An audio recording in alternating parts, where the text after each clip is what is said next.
Bonjour Vincent Hervouette. Mais bonjour Dimitri, bonjour à tous. Vous revenez ce matin sur la publication par la Maison-Blanche à la veille du week-end de sa stratégie de sécurité nationale. Oui, 30 pages qu'on trouve sur Internet à lire, ça prend une petite demi-heure à digérer. Il faut un bon week-end. Pour suivre Donald Trump, il faut de l'estomac.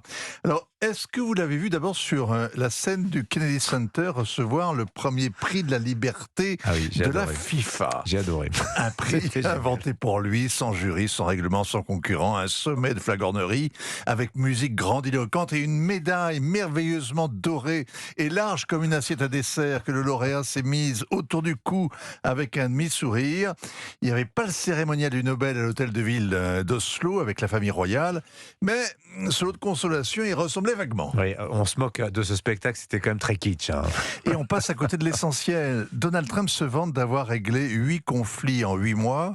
D'ailleurs, la veille, il a paradé le traité de paix, le deuxième du genre, et il y aura sûrement un troisième et même un quatrième entre Paul Kagame, le président de Rwanda, et Félix Tshisekedi, celui du Congo. Ils se sont retrouvés à l'Institut des États-Unis pour la paix, qui s'appelle désormais l'Institut des États-Unis Donald Trump pour la paix.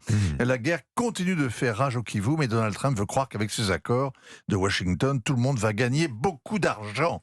Il l'a dit, l'Amérique veut mettre la main sur les minerais stratégiques que le Rwanda pille au Congo.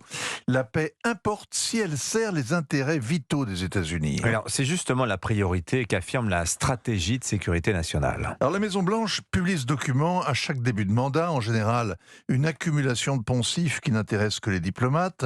Là, c'est l'America First qui décline ses priorités, ses obsessions. Qu'est-ce qu'elle veut? Le contrôle de ses frontières. Un monde où les nations souveraines travailleront ensemble pour mettre fin aux flux de population qui les déstabilisent au lieu de les encourager. Et il suit un tour du monde express qui ménage les empires et met les alliés au pied du mur, avec un morceau totalement décoiffant sur l'Europe, berceau et tombeau de la civilisation occidentale. Ah oui, c'est vraiment dans la droite lignée du discours de J.D. Vance à Munich au mois de février. Exactement. Les personnes qu'un pays accepte sur son territoire, leur nombre et leur provenance définiront inévitablement l'avenir de cette nation.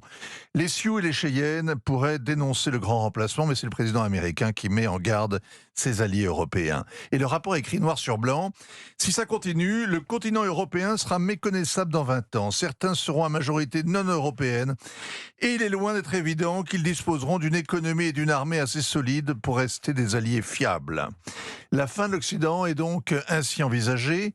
Le déclin économique de l'Europe est éclipsé par la perspective réelle et abrupte d'un effacement civilisationnel. Coupables désignés, l'Union européenne et les élites qui restreignent les libertés fondamentales. Et alors il y a, pourrait-il, réquisitoire quelques indices, comme l'Europe pesait 25% du PIB mondial à la chute du mur de Berlin, 14% aujourd'hui, l'effondrement de la natalité, l'inflation des règlements, la perte des identités nationales et la confiance en soi, etc.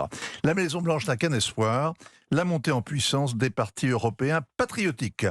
En fait, Donald Trump tend à l'Europe un miroir qu'elle déteste regarder en face. Elle préfère évidemment se moquer de lui et de son prix en chocolat. Signature Europe 1, Vincent Hervouette. Merci beaucoup Vincent.